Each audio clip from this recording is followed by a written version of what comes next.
Muy buenas tardes, señores auditores. Hoy día comenzamos nuestro programa Vamos, Somos Chilenos y estamos a martes 22 de octubre, directamente de la Radio Portales de Valparaíso. Y antes de partir este tremendo programa de Vamos, Somos Chilenos, quería desearle un muy feliz cumpleaños a uno de nuestros panelistas, Rubén Álvarez, que está de cumpleaños hoy día mismo. Así que feliz cumpleaños, Rubén, ¿cómo estás? Hola Misty, hola a nuestros auditores. Muy bien, me encuentro un año más. Agradezco estar en este programa que es justamente en el día de mi cumpleaños, lo cual lo hace aún más especial. Gracias por tu salud y por las distintas muestras de afecto que he recibido durante el día. Oye, Iván, ¿en qué onda? ¿Te gusta tu cumpleaños o no? Porque hay dos teams acá. Bueno, obviamente aquí paso a presentar también a un panelista, ya que esta segunda oportunidad me han dicho que es un tremendo panelista, Joaquín Sangüesa. ¿Cómo estás, Joaquín? Bien, Micheti, muchas gracias a ti y a la Radio Portal y me sumo también a las felicitaciones al cumpleaños de nuestro compañero Rubén aquí presente. Oye, aprovecho de preguntarte, Joaquín, ya, ¿qué team eres tú? ¿Eres team cumpleaños o team no cumpleaños? Porque hay muchas personas que les gusta celebrar, otras personas que no. ¿Cuál serías tú? Yo creo que sí, tiene cumpleaños, pero me gusta mucho que sea sorpresa, me gusta ahí sorprender y que sea sorprendido también. Ah, exigente, exigente, que me celebren, pero que yo no, como que no Oh, sé. obvio, ¿Y tú, Rubén, claro, el por supuesto, la cumpleañero? magia. También me gustan las sorpresas, no soy tanto de preparar algo, así que cuando me sorprenden yo creo que eso es mucho más bonito y lo hace aún más especial. Buenísima. Yo en ese sentido también creo que me gusta mucho el cumpleaños, de hecho el mío falta poquito también. Me encanta celebrar mi cumpleaños, de hecho también cae día martes, así que también nos va a tocar radio cuando sea mi cumpleaños. Así que, Súper. y nada, yo creo que es un día especial, pero me intriga un poco. Qué bueno que saber que los tres acá hoy día les gusta su cumpleaños, porque hay personas que no, que son team no cumpleaños donde esconden su fecha, no les gusta que los saluden. A mí no, me encanta celebrar. Yo creo que me han hecho como dos veces cumpleaños sorpresa en toda mi vida. De hecho, creo que en verdad una. Y en general yo soy la que organiza. De hecho, ya mandé invitación de cumpleaños. Por si no te ha llegado, Joaquín, ahí te la envío.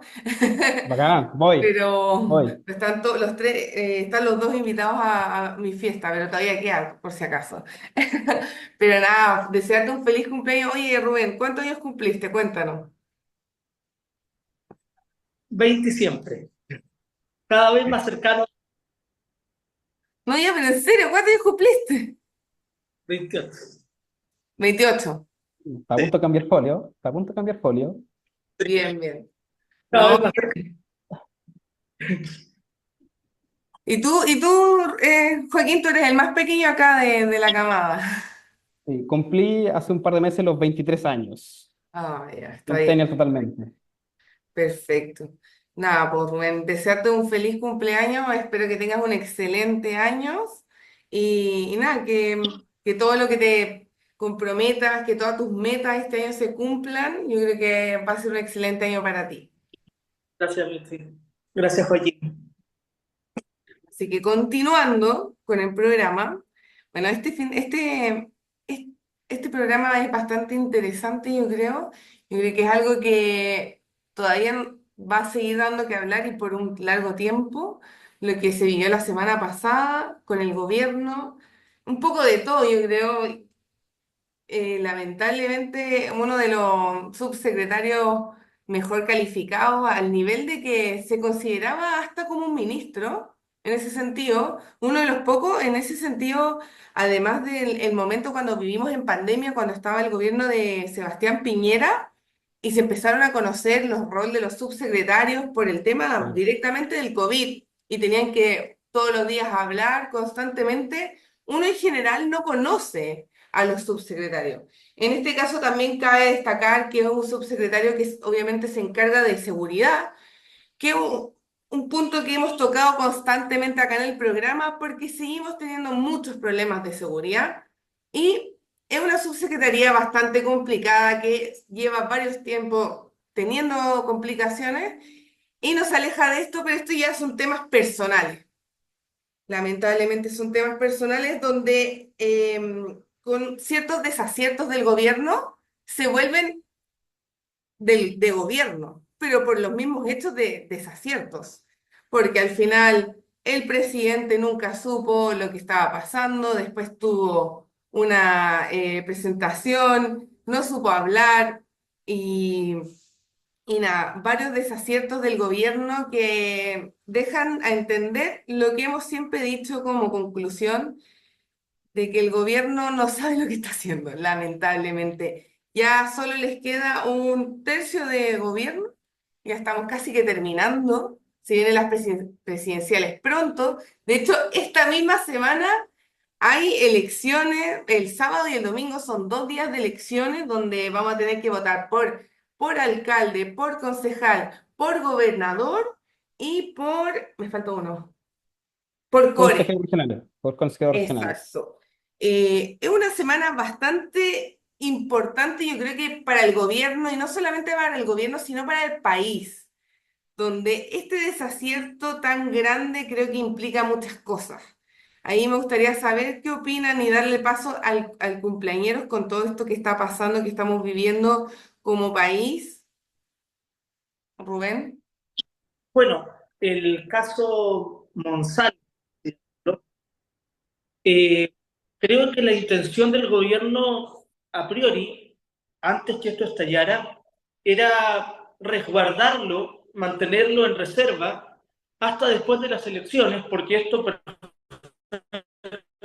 perfectamente les puede perjudicar. Ya no tiene credibilidad el Frente Amplio y esto puede, insisto, afectar aún más el resultado electoral. Pero puntualmente, creo que hay muchas teorías o muchas tesis con respecto a este tema. Algunos dicen que es una falla del sistema, otros que falla la institucionalidad, pero yo creo que netamente se cae la careta del Una falla del gobierno. sistema, así como una falla de la Matrix. Algunos consideran, claro, que el sistema falló, que la institucionalidad falló, pero en este caso, a mi juicio, se cae la careta del gobierno, porque fue el gobierno, o fue Boris cuando era candidato, que dijo que este iba a ser el primer gobierno feminista del mundo, fueron sus palabras textuales, pero en el caso de el subsecretario Monsalve o el subsecretario Monsalve, encontramos que es totalmente lo opuesto a lo que el gobierno decía defender. Por ejemplo, no aplica la ley Karim. No hubo una condena enérgica por parte de la ministra de la Mujer.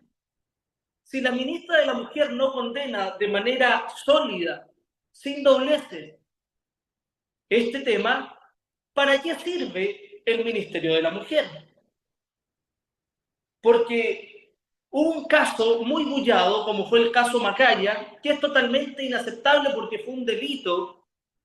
Uno de los delitos de mayor gravedad que puede haber es un abuso sexual. Pero no hay la misma condena de parte del gobierno y de parte de los sectores de izquierda con el ex subsecretario Monsalve, lo cual me parece una contradicción brutal.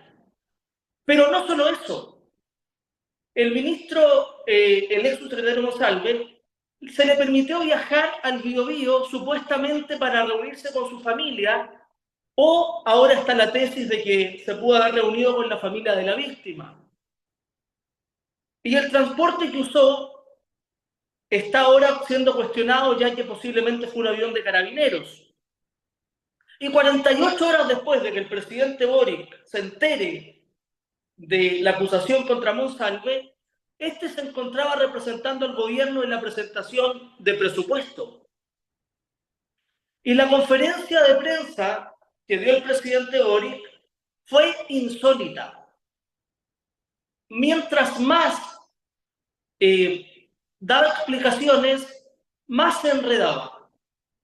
Por lo tanto, insisto, se cayó el eslogan, la careta del gobierno feminista. Y la pregunta más simple es, ¿dónde están las feministas? ¿Dónde están las miles de mujeres que integran este movimiento protestando fuera de la moneda, ¿dónde están exigiendo la renuncia de la ministra Orellana?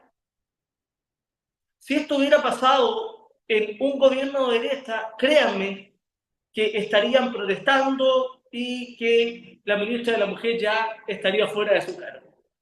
Eso es lo que puedo más o menos analizar de este caso que sin duda recién está comenzando, porque cada día que pasa más aristas van surgiendo. Efectivamente, como tú dices, yo creo que lo más grave acá, y yo lo digo como mujer en este sentido, es que el gobierno, como tú dices, siempre dijo que era un gobierno feminista, donde tenemos a Camila Vallejo como un personaje muy principal, muy importante dentro de este gobierno, donde tenemos a Carolina Toá también como dos caras visibles, mujeres, que tú esperabas que cuando te dicen somos un gobierno feminista, este año se promulgó la ley Karin, no sé, yo misma en el trabajo tuve que firmar un anexo de contrato, lo más probable que todos los que trabajan con contrato tuvieron que firmar un anexo de contrato hace poco, 2 meses atrás, no más que eso, por el tema de la ley Karin. Entonces, al final estamos hablando de que ellos están promoviendo protección hacia la mujer. Eso es lo que se promueve en este gobierno, o por lo menos eso es lo que ellos decían. No, y ahora cuando estamos in situ en que ellos mismos cometen estos graves hechos, que no está, todavía esto está en proceso, sí. Así que vamos a ver cuál va a ser el proceso, vamos a ver qué es lo que efectivamente pasó y todo. Pero hay un incumplimiento de tantas cosas, platas fiscales, como tú dices, transporte, 48 horas donde nadie hizo nada, el gobierno no respondió. Entonces no puede ser, y aquí te doy el pase, Joaquín. A mí me parece insólito el punto número uno, donde un gobierno se hace llamar un gobierno feminista y cuando pasa lo más grave, que es una violación que obviamente está en un proceso, eh, no se hace nada, no se hace nada. Yo lo encuentro, pero terrible, terrible la Sí. situación, Joaquín.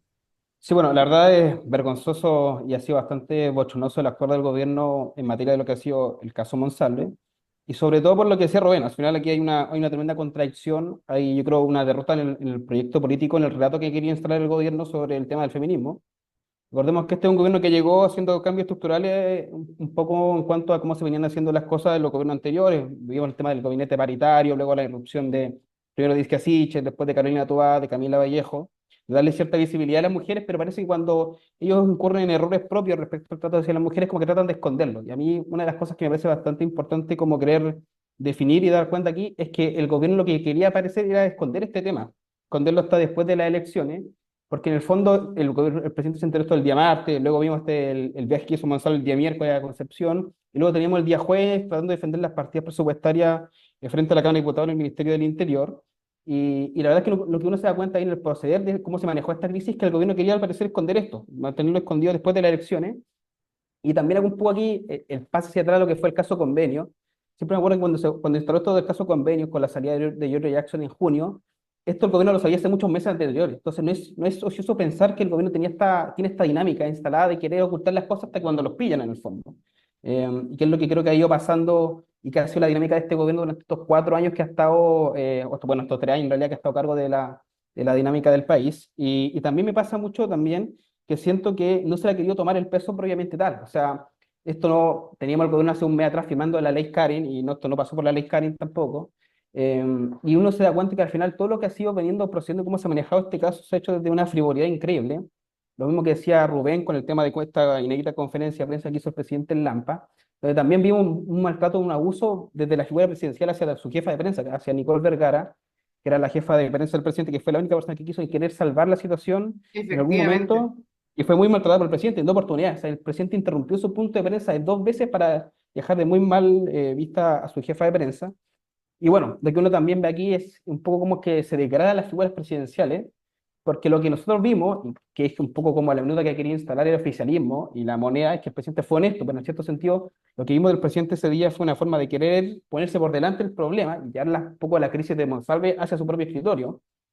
Y muy en el fondo también lo que se ve es un presidente que salió a ponerse en primera persona, es decir, como yo soy honesto, pero en el fondo no está tampoco respondiendo las preguntas. Yo creo que el gobierno lo que ha hecho aquí lo ha hecho de muy mala forma, la verdad, no sacó más sale cuando tenía que sacarlo, y también se ve mucho fuego interno, como corriendo en círculos, como tratando de tapar la crisis una con otra, y la verdad es que ha sido un manejo bastante desastroso de la crisis en todos los aspectos. O sea, totalmente como tú dices, un manejo de crisis totalmente mal hecho. En este caso yo también conversábamos con Mara Seguini, que es periodista, que este puede ser un estudio, un caso de estudio de un mal manejo político, pero impresionante. Yo creo que nunca se ha visto una conferencia de prensa en la historia de nuestro país tan mala, y por eso lo comentaba al principio, donde hay un problema interno que se vuelve de gobierno, porque en el fondo el presidente se hizo cargo en dar palabras, en hacer una conferencia de prensa,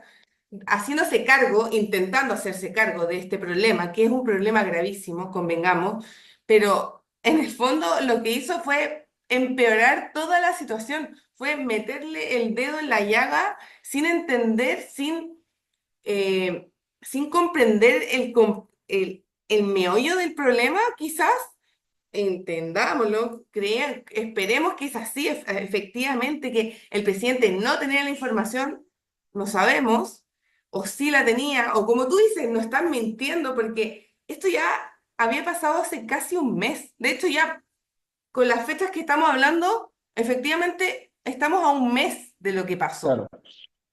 A un Sí, mes.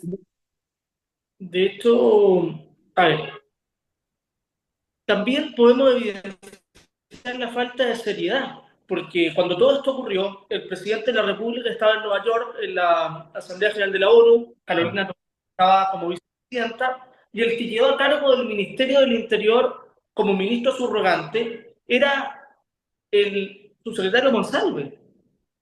No podemos olvidar que él faltó una conferencia de prensa después de que se dieron las cifras más potentes de homicidios del último tiempo. No olvidemos la cantidad de homicidios, 32 homicidios, si no me equivoco, hubo en fiestas patrias, en 5 días de fiestas patrias. Y el subsecretario, encargado en ese momento de dar una conferencia de prensa, de dar soluciones en materia de seguridad, no llega porque estaba ebrio y porque había presuntamente abusado o violado a una subalterna. Y eso es gravísimo. ¿No? Y efectivamente, el subsecretario tenía la mejor presentación, o sea, en términos de evaluación, era uno de los mejor evaluados, se creía que hacía la pega y todo, claro, era pero un al hombre clave en el parecer gobierno. tampoco era tan así. Mm, ¿Sí, Joaquín? sí. Pero el tema, Mira, yo creo que eh, Joaquín, dale nomás, termina. Rubén. Sí. Dale, Joaquín.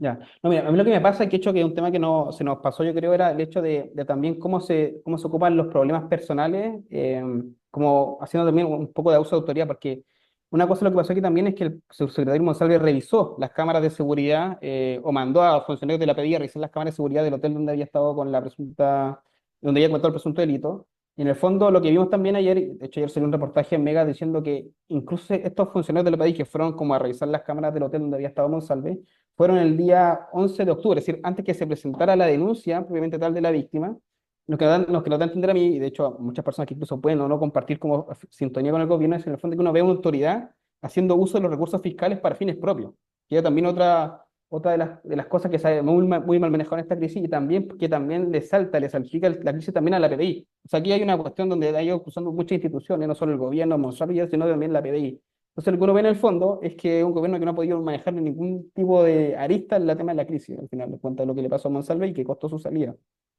No, o sea, el manejo es totalmente paupérrimo. Y como tú dices, esto salpica a muchos ámbitos, no sé, es como salpica también a la PDI, y no solamente en ese sentido, sino también porque a él lo dejaron solo, entonces también hay un sumario de por medio por ese Sí, sentido, también. porque él, por el hecho de ser un subsecretario de seguridad, o sea, está relacionado directamente con la seguridad. Estaba en el centro de Santiago y no tenía a nadie. De, Todo es muy extraño. Rubén, ¿tú tenías algo pendiente? sí, o sea, básicamente, siguiendo el punto que estaba entregando, ¿cómo es posible de que cuando el ministro Monsalve, subrogante en ese momento, representando a la ministra Toá, no llega a la conferencia de prensa y tarda y no asiste a sus actividades, nadie lo llama por teléfono? ¿Cómo es posible que el presidente de la República no se enterara de que el ministro del Interior en ese momento, Yera Monsalve, no había dado una conferencia de prensa y fue reemplazado por el subsecretario Vergara? ¿Cómo es posible que anduviera, como tú bien decías, en el centro de Santiago sin guardaespaldas? Era un blanco de ataque. O sea, este es el gobierno de la improvisación, el gobierno que hace las cosas mal, y lo que decía Joaquín, el 11 de octubre el ministro, su secretario González fue a revisar las cámaras. Subsecretario, subsecretario. El secretario González fue a revisar las cámaras. O sea, ¿cómo es posible que el buen chileno se adelantó a la jugada? O hay algo Exactamente. que vemos o nos están escondiendo la fecha exacta de la denuncia. Hay muchas cosas que se pueden especular porque está todo, a mi juicio, muy turbio y es una práctica que se repite en este gobierno, el caso convenio y las distintas polémicas en las que ha estado envuelto el Yo gobierno de creo Boric. que Joaquín tiene un gran punto donde dice que quizás, esto ya se sabía, no vamos a saberlo bien obviamente, pero pongámonos en la situación de que esto ya se sabía, se estaba generando algún plan de contingencia donde obviamente esta semana es una semana crucial, donde estamos en fin de campaña, donde tenemos candidatos a la gobernación, donde tenemos candidatos a la alcaldía, que son dos cargos muy importantes a nivel nacional. También tenemos los concejales y los core. Son cuatro candidaturas muy importantes para a nivel regional de cada región. Entonces, quizá esta es una mentira que se está tratando de esconder para esperar después de las elecciones. No se pudo y la bomba explotó antes de tiempo. Puede que haya pasado eso, es una buena teoría que tiene Joaquín. Yo igual la avalo, creo que puede ser una de las teorías, porque de que nos están mintiendo, nos están mintiendo. De que todos los días estamos sabiendo nueva información, estamos sabiendo nueva información. De que el manejo de esta crisis ha sido mala, ha sido pero es que paupérrima. Una vez más, el presidente Boric hace lo que quiere, no sigue a sus asesores. Mil veces yo he dicho, no, que no tiene asesores. Bueno, efectivamente, una vez presenciamos todos a su pobre asesora tratando de ayudarlo, tratando de salvarlo, y no pudo, ni siquiera ella Era la pudo, única persona que quería hacer algo bueno. No que pudo hacerlo. trató de mejorar la situación y no lo logró. Y lo otro, ahí podríamos decir que en ese sentido la contraparte, los que estuvieron en el gobierno de Piñera también, esto comentando, yo no estuve nunca en el gobierno de Piñera ni nada, pero lo que escuché en las noticias y lo que comenta la gente, era de que cuando, por ejemplo, el presidente quizá, lo más probable que con la presidenta Michelle Bachelet y con Ricardo Lagos es lo mismo. Cuando el presidente te llama por teléfono, tú tienes que tener las cosas hechas al tiro y tú tienes que, en el fondo, el presidente te llama y tú tenías que haber hecho todo eso un día antes. Porque si te llamó es porque eso es malo. O sea, el presidente no te puede llamar y pedir algo. Y acá sucede lo contrario. El presidente llama y nadie lo pesca. Nadie cumple. Pasan 3 días y nadie le responde. Es algo que por lo menos con el presidente Sebastián Piñera, lo que comentan es que eso no pasaba. Eso nunca pasó. Entonces ahí tú te das cuenta la poca trayectoria, porque al final, convengamos, tiene 30 y cuántos años, 38. 37, pueden por yo 36, yo creo. No ha tenido jefe, no tiene familia, no ha administrado una casa. Llegó y todo y llegó de una. Y súper bien, o sea, qué bacán cuando a la gente le va bien y logra los objetivos a veces más rápido. Pero en este caso, estar a cargo de un país tan rápido, pucha, en este tercer año de gobierno, y antes de que nos vayamos a la pausa musical, yo creo que se nota esa falta de conocimiento, esa falta de todo. No, paupérrimos para mí. Y eso, vamos a una pausa musical y Vamos a la pausa. volvemos a nuestro programa Vamos Somos Chilenos de la Radio Portales. Muy buenas tardes. Y volvemos de nuestra pausa musical a nuestro programa Vamos Somos Chilenos de la Radio Portales de Valparaíso. Hoy día nos encontramos nuevamente con Rubén Álvarez y Joaquín Sangüesa y que les habla Michelle Smith de la Fundación para el Progreso. Así que nada, estuvo muy bueno nuestro primer bloque donde criticamos una noticia que yo creo que nos va a dar harto tiempo que hablar. Mucho, yo creo que las noticias va a seguir dando que hablar por harto tiempo, el caso Monsalve y nada, seguir con distintas noticias, pero contarle un poco, ya que estamos a 22 de octubre y se cumplieron ya 5 años del 18 de octubre, que para mí una fecha malísima, malísima, una fecha bastante fuerte, en el sentido donde marcó un antes y un después del país, personalmente, y donde me dieron más ganas de dar la pelea por la libertad. Y acá tenemos un estudio donde lamentablemente nuestro país cayó en el ranking de libertad económica, hablando de libertad y relacionando un poco con lo que ha pasado en estos 5 años post-estallido. Y nada, en este ranking de libertad económica se ha perdido un liderazgo regional en cuanto a Latinoamérica, donde estábamos muy bien posicionados. Y desde el 2013 estábamos con en un puntaje de un 8,16% en un índice, y después ahora ya nos encontramos en un puntaje de un 7,6%. Y lamentablemente caímos muy fuerte a nivel de libertad económica. Es muy triste porque esto se siente más en muchos puntos. En la libertad económica se siente un poco en cuántos trabajos hay, trabajos bien remunerados, cuánto uno ve trabajos en el mercado negro, se podría decir, por ejemplo, cuando uno va por la calle y ve tanta gente que está vendiendo en la calle. Eso antes no se veía tanto, son pequeñas cosas que nos empezamos a acostumbrar de a poco. Y ahí dale a Rubén el paso para que nos explique un poco este ranking, ya que a él le gustan tanto estos temas.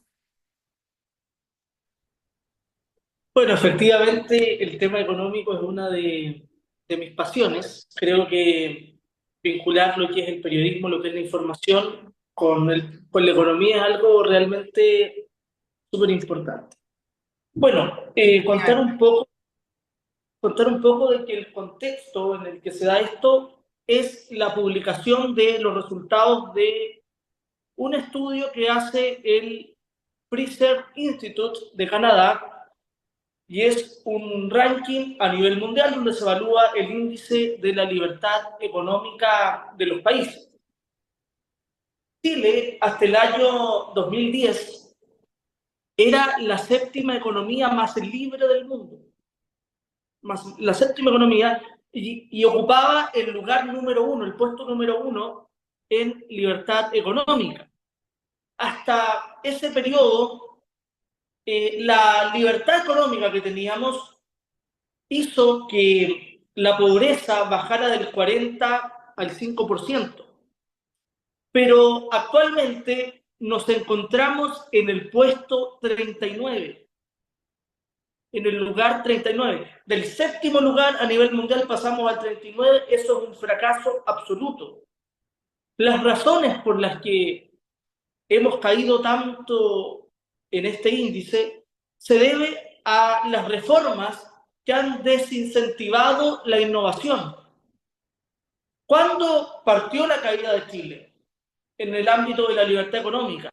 desde el año 2015, es decir, con la reforma tributaria del segundo gobierno de Michelle Bachelet.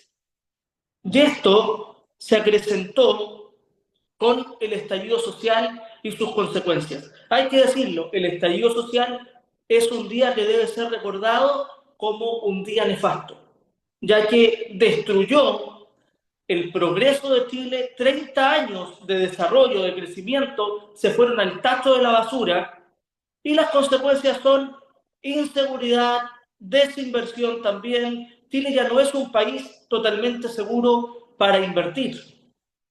Pero quiero ahondar en la importancia de la libertad económica. ¿Mm? La libertad económica es en el fondo el único sistema o el único medio de progreso para los países. De hecho, los países más libres, ¿qué quiere decir un país más libre? Es un país donde se fomenta más la innovación, hay menos trabas, hay menos impuestos. Esos países son entre 8 y 12 veces más ricos que los países no libres. Pero no solo eso, eso afecta la vida de los ciudadanos que viven en los países libres, porque estos ganan 8 veces más que aquellos que viven y trabajan en los países reprimidos. Pero la libertad también, la libertad económica, da paso, como bien lo dije, al progreso, ya que hay que ver los gráficos. Son los gráficos, son las estadísticas, es la evidencia empírica la que mata los relatos contra la libertad económica, contra el libre mercado o contra el capitalismo. Puntualmente, si observamos la gráfica del palo de hockey, ¿Mm? nos podemos dar cuenta de que cuando el mundo no era libre, cuando no tenía libre mercado, el crecimiento fue promedio 0,02%. Eso significa que para poder desarrollarnos íbamos a tardar 3.500 años. El único periodo donde hubo un salto en el tema del crecimiento económico fue con la llegada de Cristóbal Colón, pero fue un pequeño tramo de la historia. Eso significa que casi 2000 años el mundo creció nada. Pero curiosamente, llega el capitalismo del libre mercado con la revolución industrial y el mundo da un salto adelante tan eh, abrupto, tan rápido, que eso genera que antes de la pandemia el mundo creciera en promedio 3,8%, lo cual es muchísimo. De 3.500 años promedio en que nos tardaríamos en crecer, ahora el crecimiento tarda 23 años, lo cual es extraordinario. Y nuestros audio escuchas o radio escuchas Auditor. pensarán, pero estas estadísticas, ¿para qué me sirven? Bueno, gracias al libre mercado, gracias a la libertad económica, nuestro estándar de vida es mucho mejor que el que tuvo la humanidad por 1800 años. Hasta el año 1800, el 95% de la población mundial vivía con menos de $1 al día. ¿Qué significa? 970 pesos diarios. Pero tras la llegada del libre mercado, de la libertad económica, la cifra bajó a 5% y la pobreza pasó de 95% a 5%.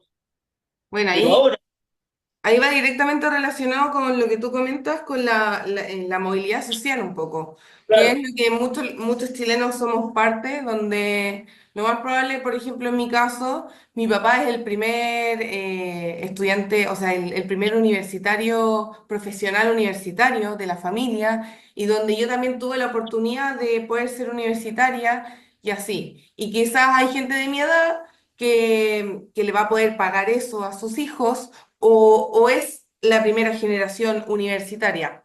Esa es la movilidad social que entrega esta libertad económica que tú tanto dices y quizás se explica un poco más fácil en ese sentido, que esa libertad económica se refleja mejor explicando de que, pucha, mi papá, mis abuelos no estudiaron, simplemente llegaron, terminaron el colegio o el liceo y se pusieron a trabajar, se casaron, tuvieron hijos. Y después llegó mi papá, nació, llegó al colegio y pudo estudiar en la universidad y después darme una mejor educación a mí. Entonces ahí, ¿y por qué? Gracias a esta libertad económica, que De hecho, lamentablemente nuestra generación ahora se está estancando, como tú dices.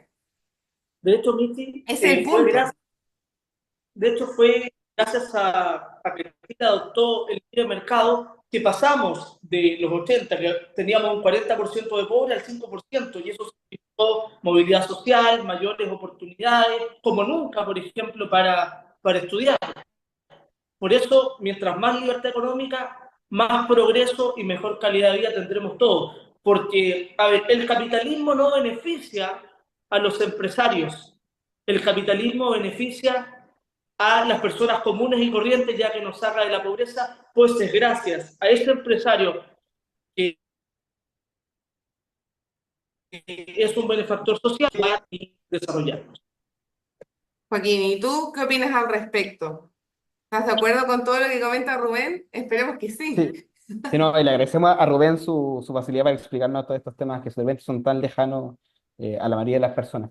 Hay un dato ahí que me gusta, que me gustaría como darle énfasis, que es que esta es la cuarta caída que tiene consecutiva Chile en el ranking, justo cuando celebramos 5 años también del estallido social. Entonces la relación parece ser Va incluso aún más directamente evidente, cuando proporcional. podemos hablar totalmente relacionado. Y lo quiero dar cuenta de porque mucho pasó en el estallido, que vimos cómo se destruyeron muchos pymes, muchas pequeñas, medianas empresas, que son personas que después de esa destrucción que sufrieron no han podido levantarse en el fondo y no han podido recuperar lo que era el sustento de sus familias. Entonces, cuando eso también le sumamos, que el país ya cerca de 10 años sin crecer, claro, se hace mucho más difícil, entre comillas, acercarnos al desarrollo, acercarnos a mejorar un poco la calidad de vida de las personas y se nos hace un poco más distante lo que puede ser el sueño de muchas familias. De hecho, tú mencionabas que tú eres, claro, la segunda persona universitaria de tu familia. Hoy día tenemos una generación que está cerca de los 30, 35 años que no podía acceder a la casa propia, por ejemplo, porque los han encarecido también los créditos hipotecarios, el valor de las viviendas, producto de todo lo que ha venido ocurriendo desde el estallido en adelante. Entonces, cuando de repente, y de hecho nos pasa mucho, que justo estábamos hablando antes del gobierno, que el gobierno trata de instalar un poco la idea de que las cifras se han ido recuperando económicamente, y claro, y uno lo contrasta con la realidad, lo contrasta con otras cifras, y en el fondo lo que nosotros nos damos cuenta es que el país tampoco ha recuperado un poco su capacidad de crecer, de dar mejores calidades de vida a las personas, y en ese sentido lo que uno ve es que parece que no hemos un poco retomado el rumbo, en el fondo. Em, y claro, cuando uno eso también lo contrasta con la realidad regional, local, se da cuenta que en el fondo lo que venimos haciendo como país ha sido un poco pegarnos el frenazo y no poder seguir adelante, en el fondo. Y en ese sentido yo encuentro que es un poco desalentador porque yo me siento orgulloso un poco de haber estado en contra de todo este movimiento destructor del 18 de octubre, porque nunca estuve de acuerdo con toda la violencia que vivimos, nunca, nunca, nunca. Pero sí, yo sé que muchos y quizás algunos que nos están escuchando se sintieron parte porque efectivamente las demandas que se pedían hacían sentido, hacían mucho sentido. Entonces uno también respetaba esas demandas que se solicitaban. Uno entiende por qué hay gente que de repente llega a un punto de que se desalienta, siente que no tiene ayuda, entonces dice, pucha, yo quiero esto y lo voy a pedir de esta forma, creo que es la mejor solución. Y pasó esto, pasó el 18.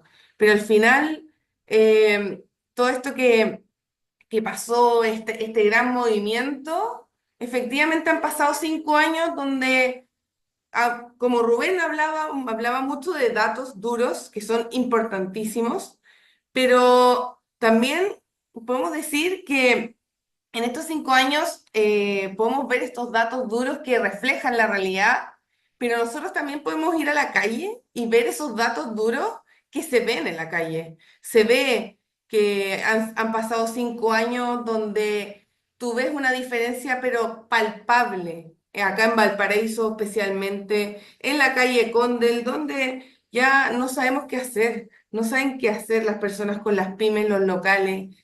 Entonces, esta movilidad social se estanca y como tú también, Joaquín, comentabas, yo soy joven, soy profesional, Pero a mi edad, pucha, nuestros papás se estaban comprando una casa, estaban teniendo hijos, no sé qué. Yo no puedo tener hijos, no puedo comprarme una casa, porque la vida está tan cara que uno prefiere postergar todo eso.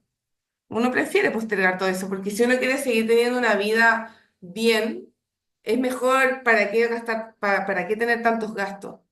Y igual es duro también comentar eso, porque ahora también esto va directamente relacionado con la natalidad, va directamente relacionado con el futuro de la juventud. Ya no hay, la gente no está teniendo hijos y efectivamente es por esto, porque económicamente la gente no está bien. ¿Cómo va a estar bien? Entonces, ¿cómo va a tener hijos si no puede ni siquiera llegar a fin de mes? Ni siquiera eso. ¿Rubén? Por supuesto, y eso se debe a que, bueno, ya lo hemos dicho, lamentablemente todas estas reformas, todo este relato octubrista, lamentablemente nos ha afectado la vida, nos cambió la vida, Chile no ha vuelto a ser el mismo. Pero creo que igual la sociedad chilena está tomando conciencia, puesto que el 62% de las personas encuestadas señalan de que el 18 de octubre, el estallido social, perjudicó al país. Esa cifra contrasta diametralmente lo que se señalaba, por ejemplo, en 2020, donde un 80% creía que el país iba a mejorar gracias al estallido social. Pero quería también agregar algunas cosas con respecto a lo que decía Joaquín y tú, Michi, de que, claro, el país va en una decadencia mientras el gobierno instala un relato de que han estabilizado la economía. Las cifras dicen todo lo contrario. Hay más pobres que antes, hay más desempleados que antes. Lo único que ha aumentado es el empleo fiscal o el empleo estatal, pero curiosamente es donde están los amigos del Frente Amplio y que ganan sueldos extraordinarios gracias a nuestros impuestos, pero en la creación de empleos como tal, eso se ha visto mermado sustancialmente. De hecho, se creaban mensualmente, anualmente, 1 millón de empleos en promedio y previo a los últimos resultados, mejor dicho, han dado a conocer que ya no se crean más de 292.000 empleos por año. Antes eran 1 millón, ahora son 292.000, lo cual es tremendamente nefasto para un país que tenía récord y que era punta de lanza en cuanto a crecimiento económico, creación de empleos, innovación en América Latina. Éramos los Luego, jaguares. sí, se hablaba mucho del milagro económico, o sea, teníamos todo para ser desarrollados, para seguir creciendo, pero lo perdimos gracias a la reforma tributaria de Bachelet 2 y también gracias al estallido social. Y lo otro, también la deuda pública. La deuda pública, que es lo que en el fondo destruye la economía, suma en total la deuda del Estado más las empresas públicas más de 60%. Eso es la realidad. Y gracias a eso, lamentablemente, las familias, los jóvenes sobre todo, no tenemos muy buenas expectativas en este país si es que no hay realmente un cambio. La pregunta que tenemos que hacer es, ¿será este el tiempo ideal para retomar la senda del progreso, la senda del desarrollo, abrirnos económicamente, ser más libres, bajar impuestos, promover la inversión, ser más estables? ¿O vamos a terminar como Argentina antes de la llegada de Milei? Pero yo creo que no alcanzamos ni siquiera eso. Joaquín, Sí, mira, me quedo con una idea y también comparte como la reflexión que hacías tú sobre el tema de la natalidad y el tema bueno, de la casa propia. Cuando un país está mal, cuando un país no da certeza de mejorar, es muy difícil proyectarse a futuro. Y creo que esa es un poco la situación que viven muchos, o sea, nosotros jóvenes y muchas generaciones, en el fondo, que no se proyectan a futuro porque saben que el país está mal y que no se ven tampoco signos de mejora. Y creo que eso es importante también para entender un poco la dinámica social que se está dando en muchos aspectos en Chile. Y respecto al tema de la demanda y este tema como de lo que guió del estallido social, evidentemente hoy día los efectos a 5 años y lo que hemos conversado también son devastadores. En el fondo, como que económicamente el país está mal, y que políticamente para qué decirlo, y en el fondo como que siento que también hay un poco la autoridad de la época, o de hecho, o las que están hoy día, de hecho también, siento que nosotros un poco estar a la altura. O sea, como decía, tú decías un poco esa demanda o esa sensación de cosas pendientes que estalló ese día en el fondo fue muy mal canalizada. Y creo que esa es también un poco la reflexión política que ha habido en Chile, que en el fondo se canalizó mal. O sea, tuvimos dos procesos constitucionales errados, el tema de los retiros, y en el fondo Uh, muchas respuestas populistas del momento, sensaciones del momento que en el fondo no tuvieron una proyección a largo plazo. Lo que necesita hoy día Chile sin duda es una proyección a largo plazo, o sea, medidas pro crecimiento, medidas pro inversión, medidas que en el fondo le den a Chile esa sensación de poder volver a estar en los primeros puestos, es decir, el mejor país de Latinoamérica como fue en algún tiempo. Y creo que esa es la forma de salir adelante. O sea, pues ya tenemos, como decía, estamos a punto de elegir nuevas autoridades locales, regionales, en menos de un año presidenciales, generales, y en el fondo creo que también hay que un poco hacer esa reflexión ciudadana en el fondo de ver cuál es el cambio que en el fondo nos retoma esa sensación de progreso, de inversión y que nos pone por delante sobre todo los indicadores. Y creo que es un momento en el cual hay que hacer un quiebre, hay que cruzar la línea roja y decir en el fondo que yo quiero un país mejor, eso también lo expreso, como decía yo, creo que esa es también la invitación que vamos a hacer para el próximo fin de semana, como lo expreso mediante el voto en el fondo. Y creo que es muy importante saber elegir a quienes están preparados para tomar esas decisiones que nos van a poner de nuevo por delante en el mapa. Efectivamente, concuerdo contigo, Joaquín, todo lo que dices. ¿Puedo Este año es un año crucial, es una semana crucial. Ya te voy a dar el pase, Rubén, donde esta semana tenemos elecciones, vamos a tener 2 días de elecciones. Decirle a todos nuestros audio escucha, auditores de la radio Portales de Valparaíso, de nuestro tremendo programa Vamos Somos Chilenos de la radio Portales 840 AM, también 98.5 FM, que, que yo sé que, pucha, hemos pasado por votación en votación en votación y ahora queda la penúltima, el último cachito. Nos les va a tocar una papeleta así de concejales tremenda. No va a haber una lista, pero tremenda, gigante. Otra de gobernador, otra de alcalde. Las de alcalde en general no son tan largas. Y las de core, que también es una papeleta igual un poco grande. Son sábanas ya, de hecho. Sí, Son son sábanas las electorales. sábanas, pero en el fondo invitarlos a que se informen, a que vayan a votar este sábado o este domingo. Hay 2 días de votación donde es importante su voto hoy día, pero primordial, porque estamos hablando de cosas malas, de lo que estamos pasando, el ranking.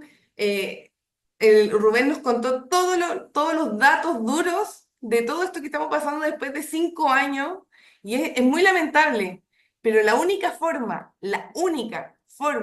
de cambiar esto, de alguna forma, es votando, cumpliendo el rol democrático este sábado y este domingo. Entonces los invito y además y el próximo año ya también a las presidenciales, que también viene la Cámara de Diputados y senadores, creo que también, ¿o no? La mitad, ¿o no? Entonces, yo sé que Sí, en es esta región latero sí. porque de verdad no hemos parado de una a otra y a otra y seguimos votando, seguimos. Yo sé a todos los que nos escuchan que es una lata ir a votar y todo. Nosotros que estamos acá metidos en este tema, bueno, yo voy a ser sí o sí vocal o sea, no vocal, voy a estar metida como apoderado de mesa. A los que les gusta, llamarlos a que sean apoderados de mesa, que protejan sus votos, pero es importante esto porque puede hacer el cambio. Y son pequeñas cosas que hacen el cambio, por lo menos a nivel regional, en este caso, este sábado y domingo. Y ahí te doy el pase, Rubén. Bueno, sumarme a lo que decía Joaquín con respecto a que tenemos que elegir bien, elegir un cambio. Si queremos cosas distintas, no podemos votar por lo mismo de siempre. Eh, Votemos por gente que realmente promueva un cambio, que esté del lado de la gente, que esté del lado de la seguridad, que realmente tenga propuestas que traigan inversión, que traigan crecimiento a nuestras comunas y a nuestra región, porque como lo dijo Mises, hay una sola fórmula para el progreso, y la mejor manera de ayudar a los pobres es bajar los impuestos, promover la inversión y la creación de empleos y que no se le ponga tantas trabas a aquellos que quieren realmente invertir y hacer de nuestras ciudades, de nuestro país, un país más estable, un país más libre. Tremendo. Así que, bueno, ya se nos está acabando el tiempo. No sé si Joaquín te quieres despedir de este programa. Yo creo que ha sido un muy buen programa. Sí, bueno, como siempre, muchas gracias por la invitación, muchas gracias Michi y por supuesto a la oyente de la Radio Portales por permitirme estar con usted en este espacio con dos grandes personas que me acompañan el día de hoy. Y tú, Rubén, también, feliz cumpleaños una vez más. Desearte Gracias. un tremendo día. Feliz de haber compartido con ustedes, tremendo invitado, tremendo panelista, Joaquín.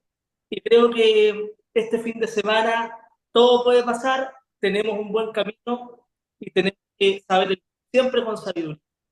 Bueno, así que nos vemos el próximo martes en Vamos Somos Chilenos de la Radio Portales. Así que muy buenas noches a todos.